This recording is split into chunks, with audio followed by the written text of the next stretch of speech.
Hello everyone and welcome to my Draw My Life video. I really wasn't sure whether I would actually make this video because, as you will soon see, I can't draw to save my life, but I'm really wanting to do one anyway, so I hope you enjoy it. So please be nice about my drawings because they're not very good.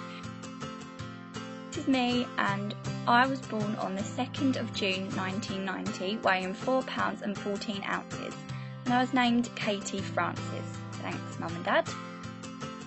My mum often says that on the day you were born, all my dreams came true, which is something I've always remembered. It makes me really happy because it's pretty much the nicest thing your mum could say about you.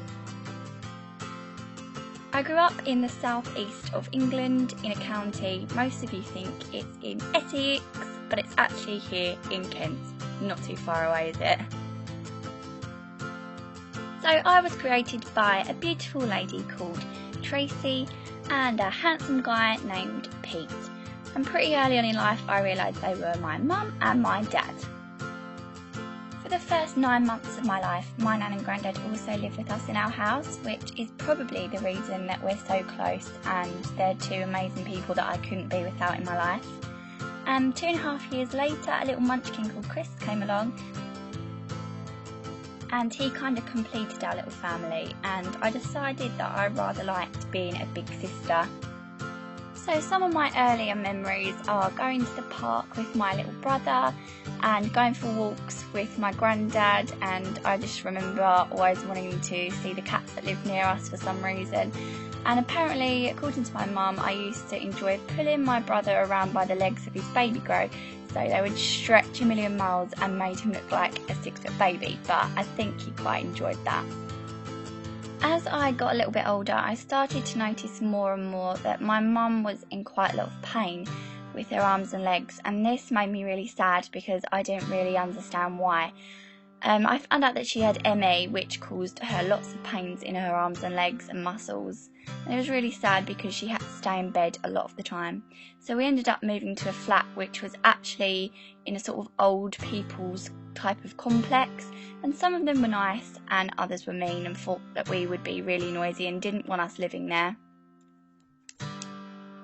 Living there probably sounds like it would be really weird, but as I was really young I got used to it pretty quickly and started primary school, and it was a place where I really enjoyed being.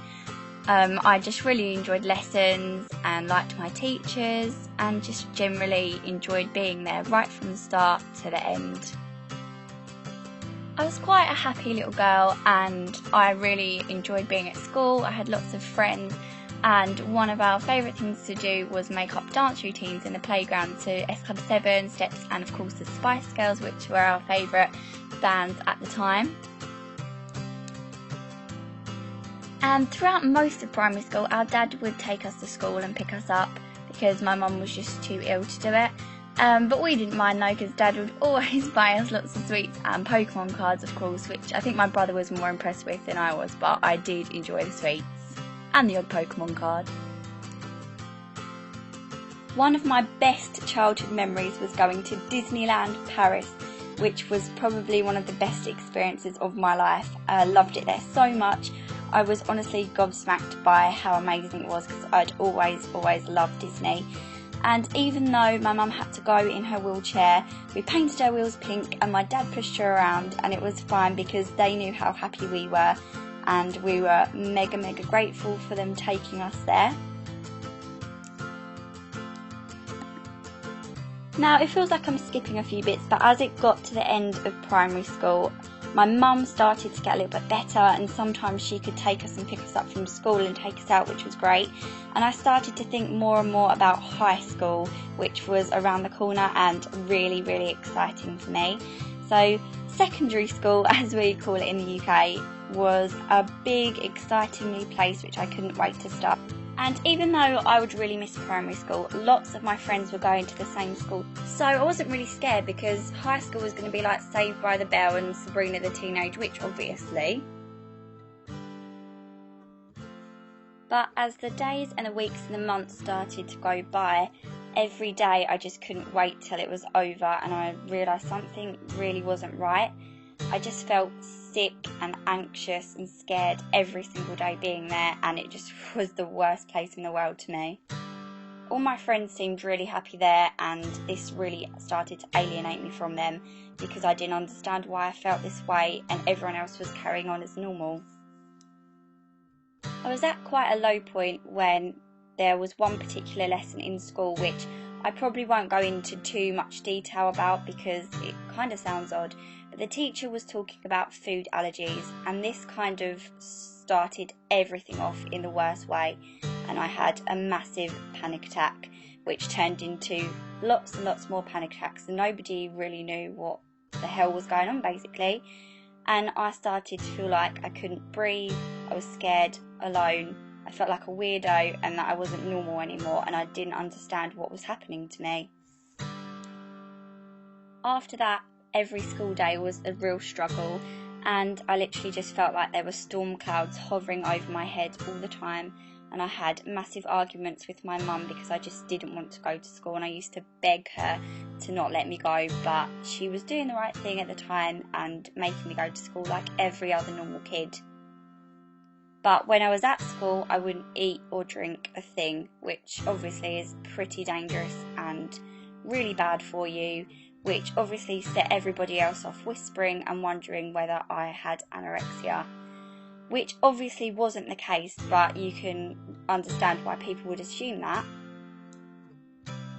All of my family started to get really concerned about me, and they didn't know what was wrong with me, and I couldn't really explain to them that I was so petrified to eat because I was scared that something was going to be wrong with me.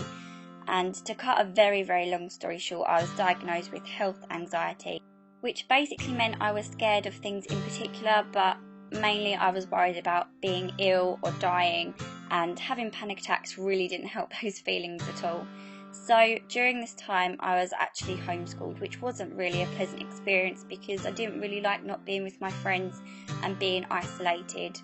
So after about 2.5 years and cutting out what was quite a large sad chunk of my life out of this video, I started at a new school, and this school had quite a big focus on performing arts.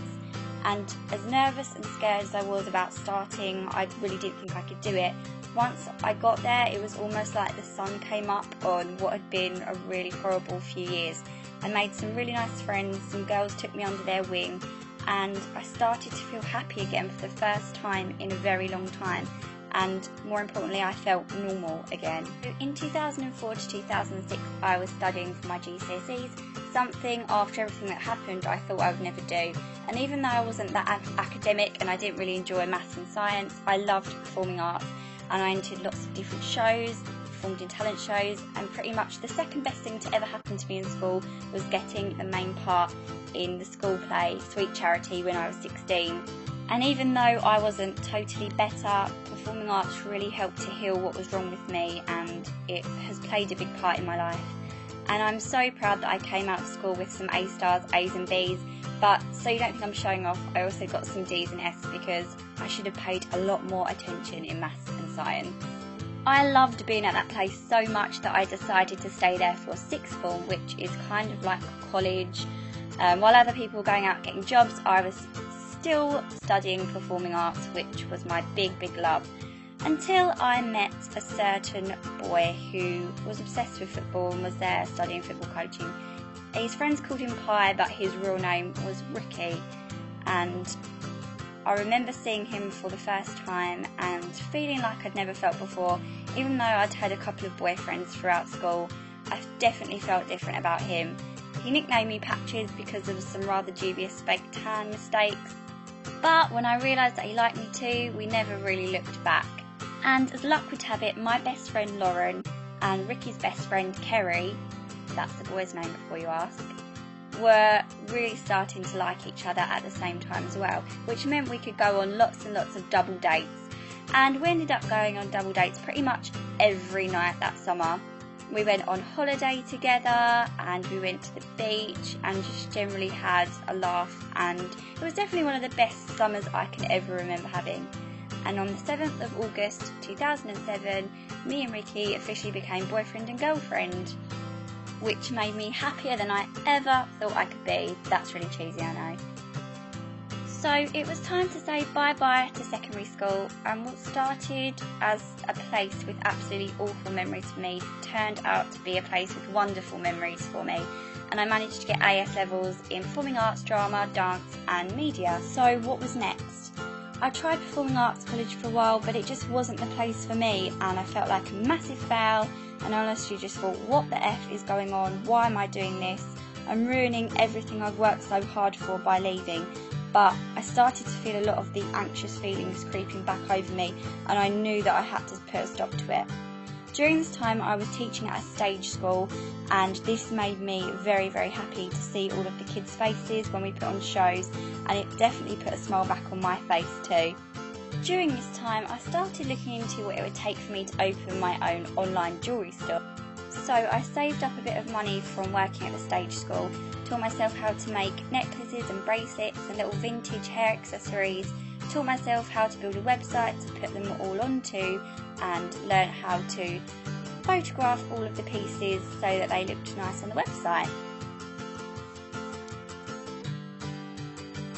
And also around this time I discovered this little thing you might have heard of called YouTube, and it was just this really amazing resource full of videos where I could watch things that interested me, and a couple of these things were fashion and beauty, which is something that had always been a love of mine. It was just a great way to talk to like-minded people that enjoyed the same sort of things as me, and I knew I wanted to start something like this up for myself.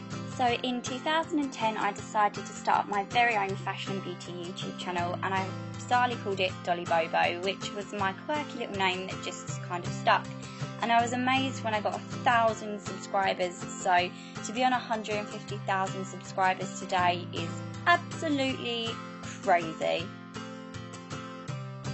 I was absolutely astounded when the orders started to pile up and the parcels started to go out almost every single day, and it's just something that I remain completely and utterly grateful to this very day, and I'm grateful that you guys have given me the chance to build up this business to what it is now. Knowing that even some of you guys enjoy what I do just makes me happy every single day, and there have been lots of things over the last 3 years that have made me happy, including moving out with Ricky after being together for 5 years, and it'll be 6 years this August. We got our fairy baby Miley a couple of months ago, who we love to pieces, and of course Dolly Bobo plays a massive part in my life, something that I would never have expected a few years back, but they are all things that I'm grateful for every single day. Also, my family still play a massive part in my life, and they will always be number one to me. Everybody has a story to tell, and mine is no more different or exciting than anyone else's. I've had sad times in my life and amazingly happy times in my life, but I guess what I want to say in the cheesiest way possible is you can become whoever you want to be. If you just put the effort in and work hard, you can honestly achieve everything you want to. So this video is just basically a massive thank you to everyone that supported me over the last few years, and without even realising it, you guys have helped me with more than you will ever know. I hope this video has made you feel like you've got to know me a little bit better. Now you know my past, you're part of my present, and hopefully my future too, so let's see what it holds. Thanks for watching everyone. I'll speak to you soon. Bye.